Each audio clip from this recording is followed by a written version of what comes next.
next piece I want to do is a picture of one of my other older daughters. I have 4. This isn't something you've heard before. I have 4 daughters, which range widely in age, 16 years between them all. So this is my youngest daughter, and this one will be of my second to youngest daughter.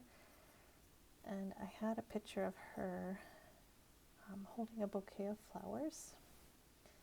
And what I really loved about it is she's hiding behind the bouquet, and I don't know, it just looks like she's reaching out to pass it to you in the picture. So I'm going to take that concept because I think it's, again, I'm trying to use images that I think other people will see something of themselves or a story that they can resonate with, and who doesn't have a good story or feeling about giving somebody a bouquet of flowers.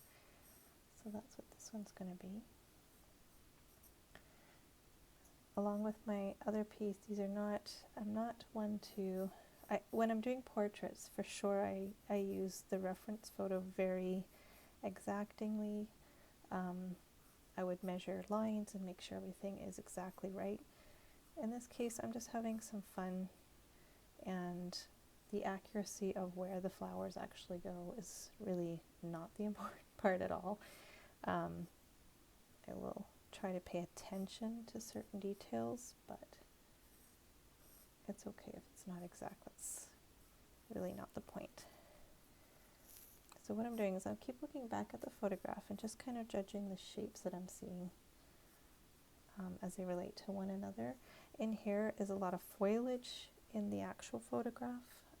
This is like a paper wrapped bouquet.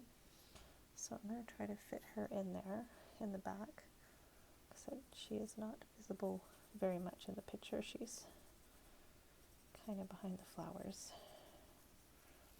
And what I'll end up doing is just kind of basing on the shapes the other flowers gave me will inform me how to fill in these flowers.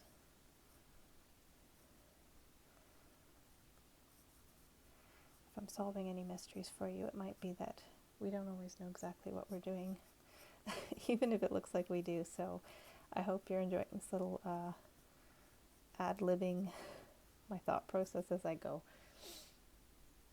So down here is her hand.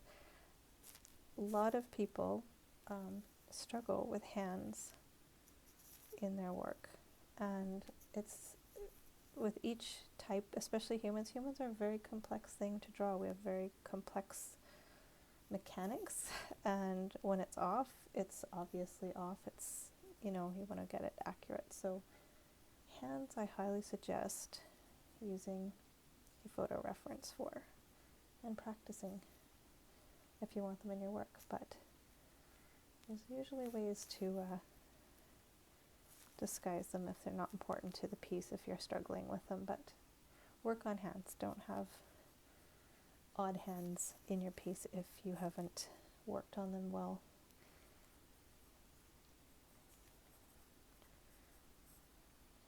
Even if we don't know how to draw, we can always tell when a body looks off. Our eyes are very well trained for the human anatomy that way. And saying that, it's important to know too, photographs, even though they are accurate in a sense, our eye can sometimes see things in a photograph that just don't make sense. And so when it's a photograph we trust, it's really that it's accurate, that it's true.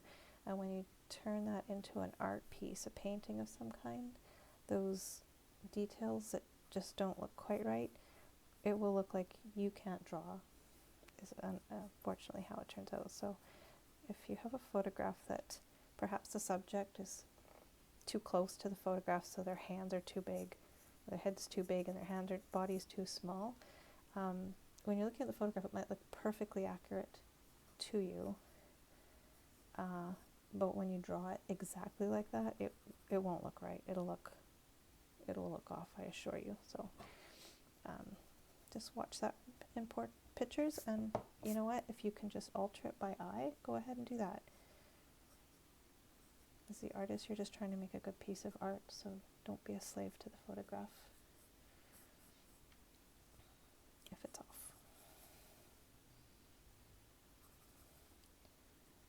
I do find it's good sometimes to ask for other people's opinions because they can spot things that you might be blind to as you're trying to focus very hard on getting it right.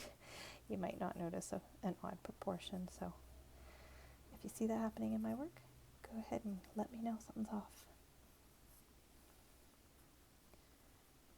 A friend of mine once told me we never can be offended if we consider ourselves lifelong students. So I always try to have that mindset that we're all lifelong students, so we can always learn something.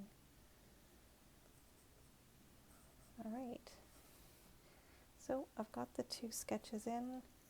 I kind of like them. I think this one's difficult perhaps the moment to understand what's going on. Definitely will need some color to differentiate that there's a person behind the bouquet. And I think I just want to widen it out, the image itself a bit. So I think I will have a couple little things poking out that aren't happening. This isn't happening in the actual photograph, but I think it would make the picture more readable if you can see things coming out of the bouquet and it's not so straight up and down in her body width. All right, I hope you like it. Come back for the next part.